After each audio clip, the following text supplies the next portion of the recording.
always wanted to do drums though. I can do a little bit of drums. Okay. But then my mum sold my drum kit. I'm a trained actor. Sean, you've got two under your butt. Oh no. Hey Alex. Hello.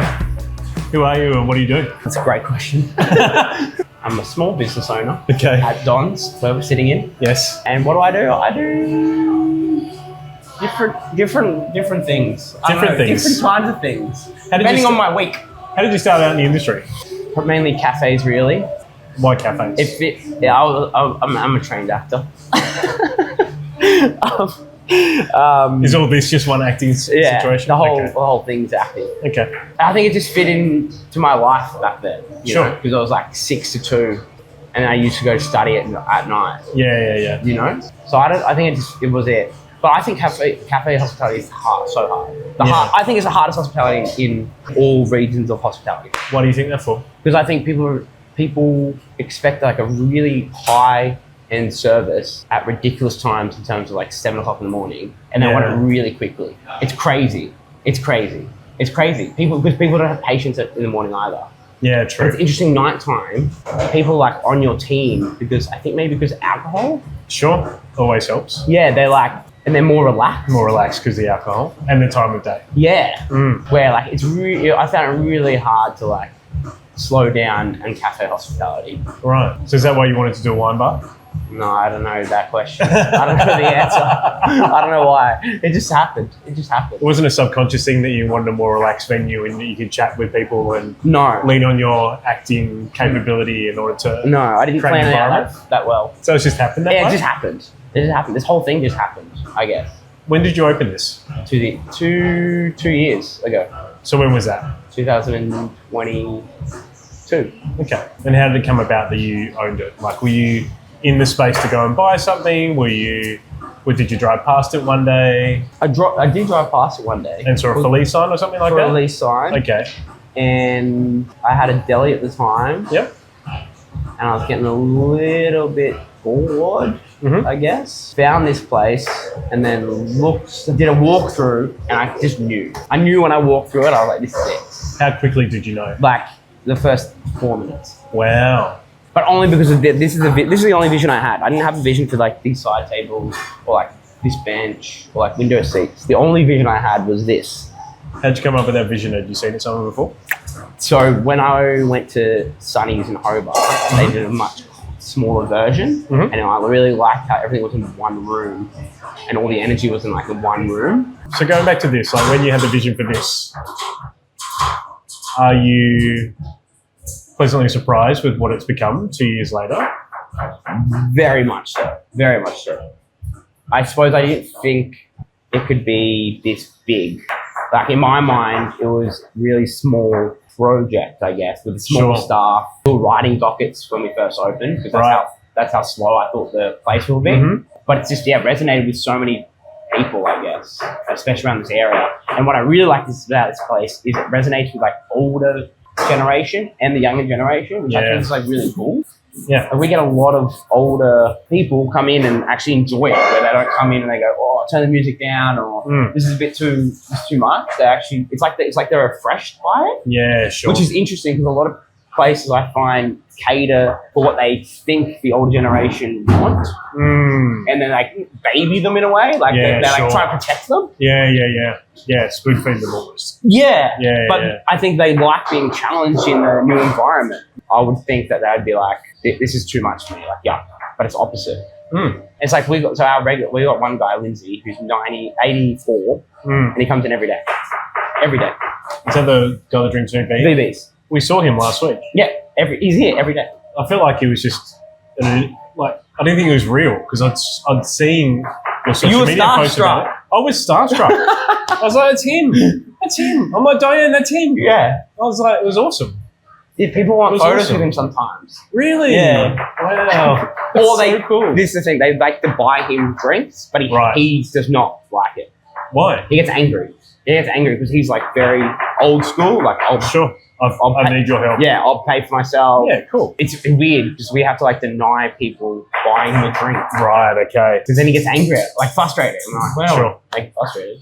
Don't want to do that. You know? So like when you open and you obviously had success, pretty early on. Like, how early on did you sort of were you doing a shift and it became really busy? How quickly in the journey did that happen? Well, I think why it happened it's the media. I think media. I think it plays a huge part in hospital now. Yeah. So many people, we're all on our phones now. So the more time that venue comes up on someone's feed, the more they want to go to that venue. But then I think you've got to back that experience up, right? When people come to the venue. I don't know if I had a moment or a day where I was like, okay, this is a whole new ball game now. I think I've just taken it like week by week. Sure. Said yes to the journey and just kind of let go of like what I thought it was going to be and just like see what happens. Did you know you were going to get written up in the media? No. And was that happening across the board, or was that just happening with Broadsheet, or? Across the board. Okay. Across the board. Maybe the first time they emailed me. And let you know they were going to put something out and they visited? Yeah, but they don't tell you when they're going to release it. Sure, okay. Which is always fun. Yeah, because you're just waiting. Yeah. Yeah, media is huge. It's huge. Instagram's so powerful. It's a bit scary actually. Because I'd love to be a place where you're not on media, like the social media. Yeah. I'd love to open a venue where it's like doesn't have. Right. I'd love that. So why don't you do that? It's a great question. And not have socials and not have a website? Yeah, I know. Well, I know. I suppose this is scary. Because it might be a backfire, right? You might not get busy. Well, I think it would just take a lot longer. Sure. It would take, I reckon, like years. Purely word of mouth, right? Yeah, I think it would be years. Yeah. I don't think if you did it, you have to do it like on a small scale. So how are you feeling about the place now, 2 years on? Yeah, good. Really good. It still challenged me, which is cool. One of the reasons I kind of got out of the first venue was it stopped challenging me. Sure. So I think 2 years on, I'm still getting challenged daily, which is cool. And like every year or every month, we are kind of growing. Like even if it's the food offering or the wine offering or like the staff or the culture, like it's always evolving. I find it interesting, like when you get new energy as new hires, like the venue kind of changes and adapts and flows. Yeah, right. And I kind of encourage everyone to go with that energy rather than like this is what we do and this is how we do it. So you either fit into these walls or you're not going to survive here, you know? Do you find that's been some of the key to the success in keeping it fresh, is having new people coming through the business on a semi-regular basis? Yeah. The team? Yeah, I think just trusting it as well, trusting the process. And then following that journey and then getting to the end and go, oh, actually that was a mistake. But, you know, you still had to do it. Yeah. There's so many mistakes I've made in this venue. But I'm glad I went through with it. Or I'm glad I followed it through. What's one of the biggest ones that you've made? I don't know if I call it, I don't know. Because I'm like, it's a mistake. But you've learned from it. But I've learned from it. Sure. So it's not a mistake. So what's one of those challenges that you know you've learned from? Trusting people really quickly. As in you were doing that before? I trust people very quickly. Yeah, very quickly. Yeah, I get that. Very quickly. And you're trying to not do that? No, I'm not trying. I'm still like that. It. Yeah, balancing it. Sure. Being a little bit more, okay, just giving it maybe a few more weeks, you know? Where it's like not the first 5 minutes. Yeah, I'm like, here's the keys. Which I've done that before. Right, you know, it's like, yeah. And not that it's like a bad thing. You know, bad, but it could have been like, oh, I could have saved myself a little bit more energy, I guess, from that experience. Or time. Sure. Maybe value my time more. Well, there you go. There's an insight for you. There you go. How do you keep being inventive around things like menu? Like I noticed that you do a lot of weekly specials and a lot of changes and that kind of stuff. Like how do you balance that in such a small kitchen environment and such a small menu? I can't take any credit for that. That's all Josh. Josh kind of does that. Well, how does he do that? How do you help him do that? Josh, how do you do that? What? How do you change the menu and get creative and what drives you? Seasonality, budgets. I don't know. I feel like you just got to be open to inspiration from anywhere. Yeah, cool. You know, you try to not think about what other people are doing, but you know, you eat out and you go, wow, that's a flavour combo that I love, I resonate with, and you eat somewhere else and you go, that worked well with that one. Yep. Having a killer sous chef also helps. Hey, Lil. What about your wine? How do you think about your wine? I try and strip it back as much as possible. Why? Why don't you have 30 wines on the menu? Because I think the wine... Well, how many wines do you normally have on the menu, by the way? Maybe 8, isn't it? Yeah, 6 to 8. Yeah, cool. Okay. They're always rotating. Yeah, right. But I think wine, like language, is very scary for majority of people. So I think if we can make that a little bit more approachable in terms of having a small wine list, and then the staff also get overwhelmed with new words and how to describe wines or the right way to explain wines. Sure. But if I feel like we simplify it, the team can articulate it better, and then people can feel safer to go, okay, or ask questions, or I go, I actually don't like that wine. The worst thing I like is like when they try it and they feel pressured to say yes. Yeah. And then they sit on a glass of wine, especially like now, like a glass of wine is like $16, $17. Like you'd want to be happy with it. Yeah, absolutely. You know? And then when you have customers that like do have more interest in wine and wine knowledge, like then you can go down that route. But I think majority, especially this venue, just try and keep it as simple as possible. Is that how you think about the wine program as well? Is you thinking about those producers and how they talk about the wine or give those wine training or notes to your team, as well as just like the quality of the flavour and all that kind of stuff? Well, I think if you strip it back, in my opinion, the winemaker's goal, I guess, is for people to drink their wine. That's the bottom line of it, right? Yeah, it's the emotion. And if I don't know if they, maybe some winemakers out there like you have to communicate it in this way, but if we're selling their wine, going through a lot of it, I feel like they don't really care. You know? Yeah, I don't know. Great. Yeah, I understand. Like if people are drinking it and they like it, then they'll go source it out and buy it. Mm-hmm. How are you feeling about the industry at the moment? Are you feeling positive? Are you feeling excited? There's always a balance in the food media and general media about venues closing, and then the next day you'll have, here are the next 18 venues new venues you should visit this spring. There's this weird dichotomy of like how we perceive hospitality and the venues underneath that. Like, how are you feeling about it as a venue owner? I don't really think about it. I don't really give too much energy of like thinking about the next month or next year. I kind of try and just stay week to week, I guess, and kind of because hospital is so fast paced, and 1 week you can have a head chef, and the next week he's giving you 2 weeks notice, and you just got to adapt. And like those things are the crucial things you got to put your energy towards, and not, in my opinion, like not what's this venue going to be like in a year. Sure. I guess. How do you build a support system around you? Like you've got a really great quality team. They're super engaging. They're super fun. There's a lot of challenges around that, right? As a hospitality leader, to keep that going and that kind of stuff. You're the kind of person who surrounds yourself with a lot of owners and people who work in the industry from outside your venue, or do you sort of draw on people in your personal circle to make sure that you're showing your best self, I suppose? Yeah, I don't really hang out with that too many other business owners, I guess. Sure. Positivity is huge.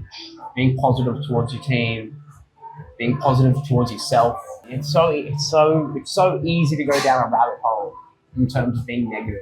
Yeah. Like sometimes I feel like I have weeks or days where if I focus on a thing that I'm frustrated about, I can get so negative about it and lose what's important. It's like not step out and kind of reflect, okay, wait a minute, like, this might be frustrating towards now, but what's it going to achieve? Continue going down that rabbit hole. I think it's really easy to get swept up in like money. Getting stressed about money. Yeah, of course. And I think, as a business owner, you have to focus, like there is an element of your job there. You do have to be aware of that money, and you do have to be aware of like where that's going. But I think you can easily just focus all your attention there. And then that's when I think it gets so dangerous. Dangerous. I think for your own mental state, for the team, for the venue, because you could just dig a massive hole and just be negative, rather than focusing, okay, if I need to get cost per head up, let's go back to the roots. Let's go back to the foundation. What can we do back here rather than here? And then try. And I think if you're in this, I need to make more money state of mind, you kind of make silly mistakes. You start cutting things that you shouldn't be cutting, and then you start getting, instead of you put blame on other people rather than taking responsibility. Yeah, for sure. It's so easy to just blame someone, So how do you make sure you give yourself time out from the venue in order to bring your best self? Do you take scheduled days off? Do you take time away from with your partner? Do you play a sport? Like, really bad at that. I was really bad at that. Sarah, actually, my partner, has actually helped me a lot to do that. Okay. I kind of give myself afternoons or mornings. Okay. I always have to be on, I guess. Yep. 7 days a week. Yep. Because we're open 7 days. Yeah, so sure. I've got to be available when you're open. the lights are off, or someone needs me, or someone calls in sick, or whatnot. So I've always got to be on. But then I've chosen to take those opportunities in the morning where it's like, okay, this email can wait. Yep. I'm going to do this. I used to be really bad at it, especially on the phone, just like always check emails. Yeah, sure. I need to get home after a 12-hour day and then be like, I need to email this person. But it's more maybe not like whole days. It's more just parts of days. Feels long for me. Like having the morning off, it feels long. Yeah, but it's work in progress, right? Yeah. But I think it's really important to step away from the venue and trust. Agree. I think that's huge. That's huge. How do you pick collaborations and that kind of stuff to work with? I imagine because you have been, a very, very important venue the last couple of years since you've been open, I'd imagine you have a lot of people reaching out to collaborate with you, if it's to do a wine program or food program or something else in the venue or outside the venue. Like, how do you say no to certain things and say yes to the things you really want to do? Yeah, great question. It's a great question. I think it's finding out their agenda, finding out what's driving them to do this, and more often than not, it's, in my opinion, probably for the wrong reasons. And then it's like, okay, well, I don't want to push that or give that energy to that, because the end result is, it has to be on the same page, And I don't love doing collabs where it's just like, oh, let's do a collab. Yeah. Like if I'm going to do a collab, I'm going to do a collab. Yeah, for sure. And put a lot of energy and time, to make it good, I guess. But there's so many collabs happening now, which is great. But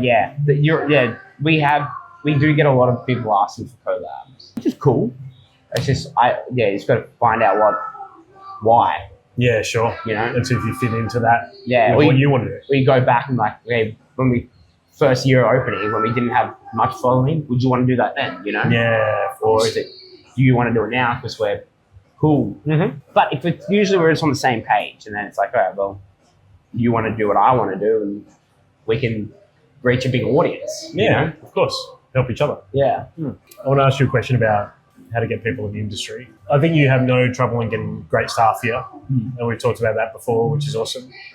The hospitality industry is seen as a place where you kind of do part-time jobs, especially in Australia. Like, the career is not there. My sort of thinking is, from speaking to a lot of different people, like, safety is obviously an issue. We're seeing safety of staff being a really important thing that's come out. How do you think we make a hospitality industry that is even more inclusive and is a safe environment for people to work in Australia? Do you sort of feel it? How are you feeling about that right now? Yeah, at the end of the day, it comes down to the leadership and culture. Yep. Putting your foot down and going, this is not okay. Yep. And acting on it, there's a few things in the media right now where I hear people do interviews or apologies, and some of the things they're saying, I don't know. You don't feel they're genuine?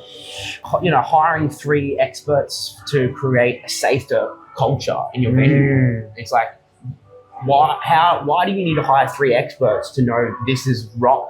For me, it's like, you don't understand, you don't get it. Yeah, you should be owning your venue. Yeah, you should be protecting your team. Yeah.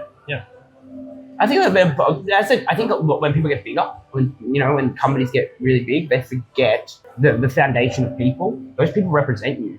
And they work for you at the end of the day, and people, I think it's so quickly they forget about that, and they're just someone on the roster, or they're just doing that shift to cover this person. Like, they become like objects rather than people. Yeah. I've been in companies that are a bit like that, where it's like, as soon as you want to move forward, they're like, we don't talk to you anymore. Yeah, exactly. It's like, we don't need you anymore. See you later. Yeah. Disposable. Yeah, but they just, I don't know. I think maybe in my mind it's really simple, but maybe it's not as straightforward as I think it is. I don't know. Yeah, Yeah, I think that's really valid. Mm. Is it a challenge to keep staff safe in an environment which has alcohol in it? I mean, you're not a pub. Yeah. You're going to a bar and you're constantly getting pints and you got to watch people and that kind of stuff. This is obviously a sit down only venue. Yeah. Wine is a predominant beverage here. Yeah. You can probably control it a bit better than those kind of 300, 400 seat venues. Yeah. But is it a challenge sometimes? Well, it's just unpredictable. People get out of control. It's people are unpredictable sometimes. Yeah. But at the end of the day, my staff here, male, female, whatever gender, they know if they feel unsafe, I'll go talk to that person and kick them out. Regardless if they've done anything. Sure. If someone's feeling unsafe in this venue, there must be a reason. They've got to back themselves. Of course. So then I'll They're not telling you for no reason. Well, then I'll back them. It's I'm not going to. I'll kick them out in a nice manner. But I've done it a few times here where it's just this is not appropriate. Yeah. And you need to leave. Yeah. Right. They usually get bit antsy. Yeah. But then I see that as my job. Well, my leaders here, that's an element of their job. Yeah, totally agree. So I think it's just got to action it straight away. It's not. There's no do you think? Or let's explain. Let's think about it more. It's no. You feel unsafe. Yeah. How do we resolve it now? I think that's why I'm reflecting, saying it's simple in my eyes. Yeah, it's simple but hard, but it's still simple. Yeah. Yeah. Because as well as a bigger venue with more staff, more leaders, sure, more voices. Yeah. More potentially trying to look a certain way with your peers. It's all layers, right? But at the top, it has to start from the top and knowing that's the standard and actioning it. Actually actioning it, not talking about it. Yeah. Tough question. Thank you for answering. How are you feeling about the industry as we move into the end of 2024? Are you feeling really confident about what you're doing here at Don's and excited for the spring and summer that's coming up? Yeah, definitely for here. We've got a few things coming up that I'm really excited for. Amazing. Kind of always trying to think of how we can better ourselves in this venue. So it's kind of always exciting, especially in Melbourne in summer.